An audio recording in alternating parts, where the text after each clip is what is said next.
Are you a driver? How much time do you spend on the road commuting to school or work? It's astounding how many people work outside of the cities that they live in. For example, in North Vancouver, only 23% of the people who live there actually work within the district. That means that 77% commute out to West Vancouver, or worse, across one of the only two bridges out of North Vancouver. Unfortunately, with our current congested infrastructure, we are unable to simply build more roads. Our current infrastructure is also not sufficient to support the commute patterns of Vancouverites. As our city's population continues to increase, the resulting increase in cars on the road will contribute to more traffic congestion. More traffic congestion means longer commute times for both those that drive and use public transportation.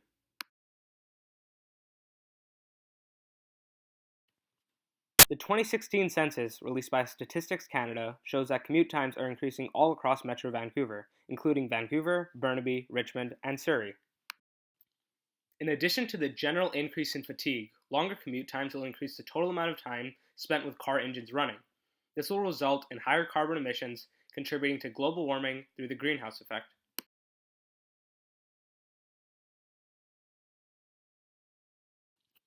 One potential solution to the problem of traffic congestion is to give people a greater incentive to use public transportation instead of driving their own vehicles all the time. In addition to relieving congestion on busy roads, this would help reduce overall carbon emissions. We're not saying to switch from cars to public transportation outright, but rather to incentivize people to use public transportation more often when appropriate, and to be more selective when choosing to drive their own vehicles. One of the main reasons people travel with their own vehicles is to save time. Consider the following scenario.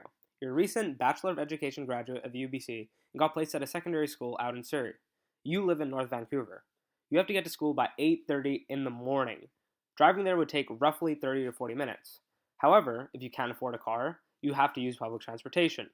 This would require you to first take a bus, then a C bus, then a SkyTrain, then walk to another bus, totaling up to one-way commute of 90 minutes. That sounds awful. However, by creating a faster, more convenient, and more efficient public transportation system, we can make public transportation more appealing, thus reducing car dependency. Now, let's consider another scenario. You need to get to UBC from Commercial Broadway Station. This takes roughly the same amount of time for both bus and by car. This is largely due to the popular 99B line, an express bus line with fewer stops along its route. This reduces travel time for transit users, increasing both efficiency and commuter satisfaction with using public transportation.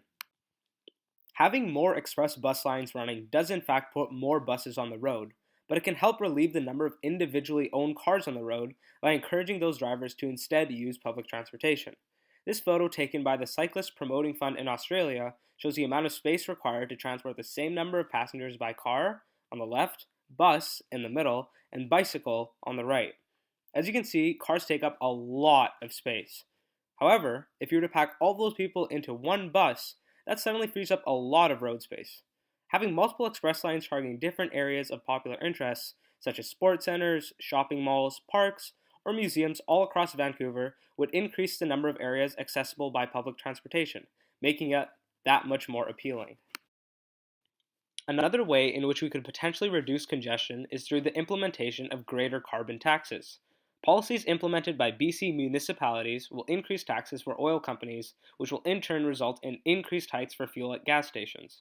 The burden of this carbon tax will fall to the consumer and discourage them from using cars which run on gas.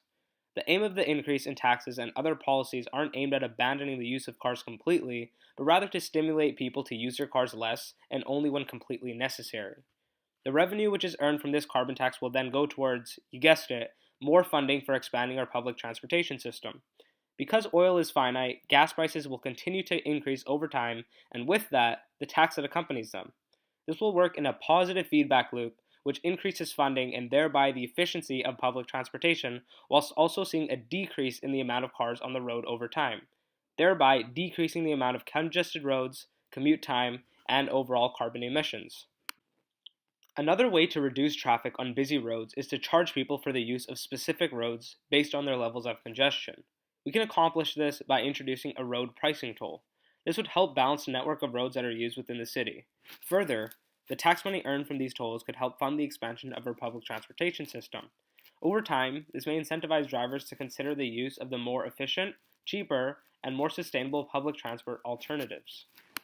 So, to recap, the implementation of road pricing tolls and greater carbon taxes will help provide funding for the expansion of our public transportation system. More bus routes, express buses, and a more extensive SkyTrain network will make the public transportation system much more convenient, flexible, fast, and reliable, all of which are factors that currently make driving so much more appealing.